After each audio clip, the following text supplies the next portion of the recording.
শরীরের মধ্যে তীব্র যন্ত্রণার অনুভূতি নিয়ে জুলাই যোদ্ধা আয়াস বলছিল, আমি আনন্দিত। আমি আজকে আনন্দিত।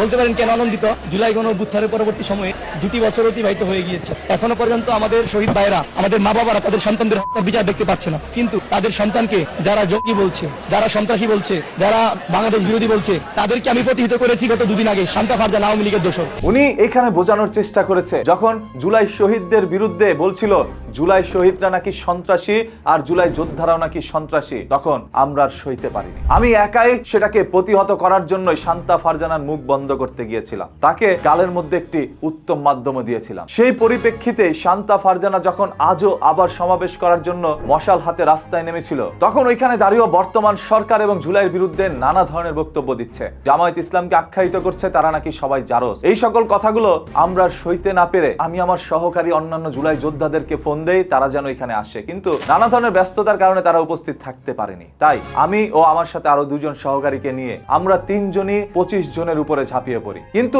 এক পর্যায়ে সেই 25 জনের সাথে আমরা পেরে উঠতে পারিনি। তাই তারা আমাদেরকে মাটিতে ফেলে আঘাত করতে থাকে। শান্তা ফারজানার সাথে থাকা সেই সকল আওয়ামী লীগের দোসররা নাকি পরিকল্পিতভাবে আয়াসকে দুনিয়া থেকে সরানোর একটি পরিকল্পনা করেছিল, কিন্তু কোনোভাবে প্রাণে বেঁচে আসে আয়াস। এসে বলছে, আমি আনন্দিত, আমি তাদেরকে প্রতিহত করতে পেরেছি। তারা আমাকে 5টা দিলে আমি তাদেরকে 4টা তো দিতে পেরেছি। জুলাই যোদ্ধা আয়াসের এই সকল কথাগুলো শুনে অনেকেই অনুপ্রাণিত হয়েছে। প্রতিবাদ করতে হলে আসলে সংখ্যার দরকার হয় না, একাও করা যায়, এটাই জুলাই যোদ্ধা আয়াস বুঝিয়ে দিয়েছে। কিন্তু গতকাল কি আসলে সেই শান্তা ফারজানার সাথে থাকা সেই সকল লোকরাই শুধু আয়াসকে আঘাত করেছিল, নাকি আয়াসও সাংবাদিকদের সাথে তেড়ে গিয়েছিল বা সাংবাদিকদের সাথে বাজে ব্যবহার করার কারণে কিছু সংখ্যক তথাকথিত সাংবাদিকরা তার উপরে ঝাঁপিয়ে পড়েছিল? আপনার সকল ফুটেজগুলো যাচাই করলে দেখতে পারবেন সেখানে জুলাই যোদ্ধা আয়াসকে অসংখ্য সাংবাদিকরাও বুম হাতে ঝাঁপিয়ে পড়ছে তার উপরে। এটা আমাদেরকে নতুন করে আরো একবার ভাবায় গতকাল ওইখানে কি হয়েছিল। সবাই ফুটেজগুলো যাচাই করুন, তাহলেই ঘটনা বুঝতে পারবেন। আর এই শান্তা ফারজানা ও তার স্বামী বা অন্যান্য সহকারীরা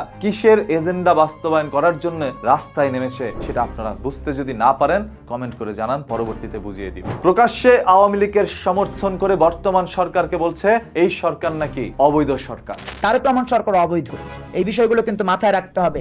জুলাই যোদ্ধা আবু সাইদ নাকি পুলিশের গুলিতে মরেনি। এছাড়া ওসমান হাদি নাকি একজন জঙ্গি, আর এনসিপি জামাত হচ্ছে জারজ। জুলাই জঙ্গি করে, জুলাই কোনো যুদ্ধ ছিল না।